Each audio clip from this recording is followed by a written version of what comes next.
Testing, testing, 1, 2, 3.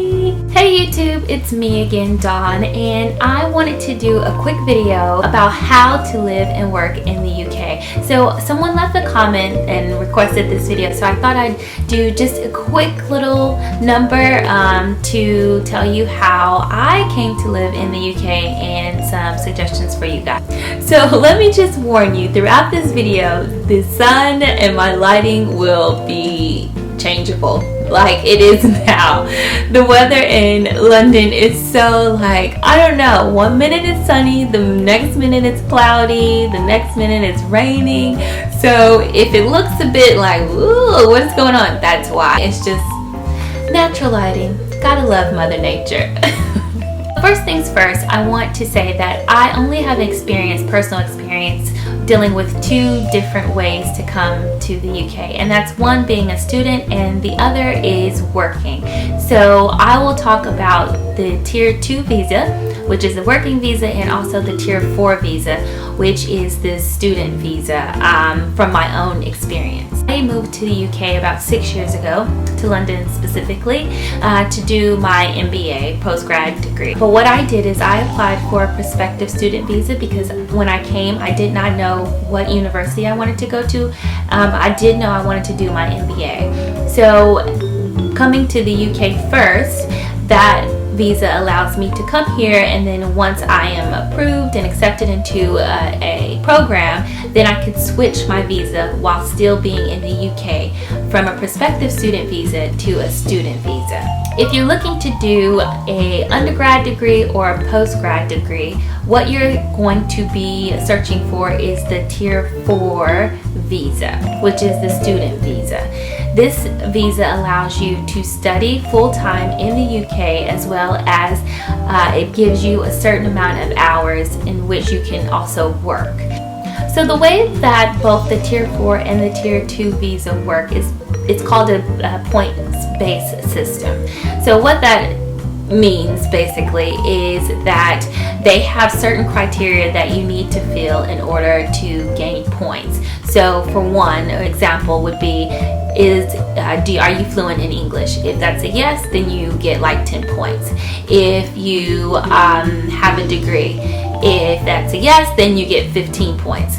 And so this varies from year to year how they allocate points and calculate them to total a certain amount. But that's just the way that they kind of qualify or disqualify certain applicants for any type of visa. In order to apply for the Tier 4 visa, you can, I believe, you have to apply for it in your home country. So if you're an American citizen, you have to apply for this visa within the US. Now, there are fees associated with this visa as well. I believe it's about $500 USD, which that payment is paid online once you submit your application. What you need to do initially is apply for the university or course program that you want to attend or study, and you do that through UCAS. So UCAS is a bit like a portal that all the students apply to whatever university or program that they wish to attend.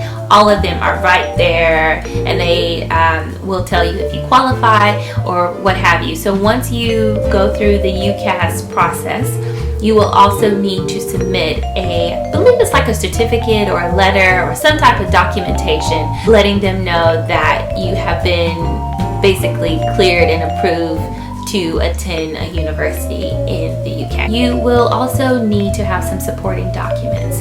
That would be one, your passport, previous passports that you may have had, passport photos, maintenance funds. Maintenance funds are evidence showing that when you come to the UK, you won't need assistance, financial assistance. I believe it's like £1,200 or something like that. The process is pretty straightforward. You can do it all online. The processing time varies depending on the time of year in which you are actually applying. I've had my applications take anywhere from 2 weeks to 4 months, depending on one, the type of visa, whether it's a working visa or a student visa or some other type of visa, and also the time of year. So the closer you get to the start of the school year, longer your application is going to take. So my advice is to apply as early as you can. Just so you don't have that kind of tense anxiety feeling about, okay, it's getting close to when school starts and my visa hasn't been approved yet. So with both the Tier 2 and the Tier 4 visa, there is a time limit on this. So these visas don't run on forever, right? All good things must come to an end. So with the Tier 4 student visa, you are allowed to study, and this is depending on what type of course you have. So if you're undergraduate, undergraduate programs typically last 3 years here in the UK, and postgraduate lasts around a year and a half. So your visa will be valid for around that period of time.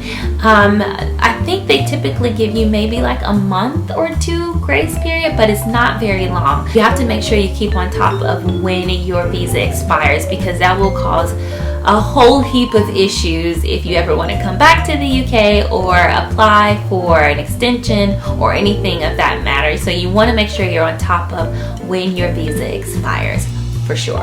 To conclude, I think that if you have the opportunity to live and work and study in the UK or any other country, snap it up. I think, yes, the process can be quite tedious and maybe a bit stressful at times, but I think it's that way for everyone. So don't get discouraged, don't lose hope. And I know it can feel overwhelming at first, but once it's done and you have your visa and you have your card in your hand, you will be so thankful and happy that you went along with the process. And it's an experience that will stay with you for the rest of your life. Please like the video if you felt that it was helpful in any way, and please subscribe if you would like to see more videos like this. So thank you so much, and I appreciate it.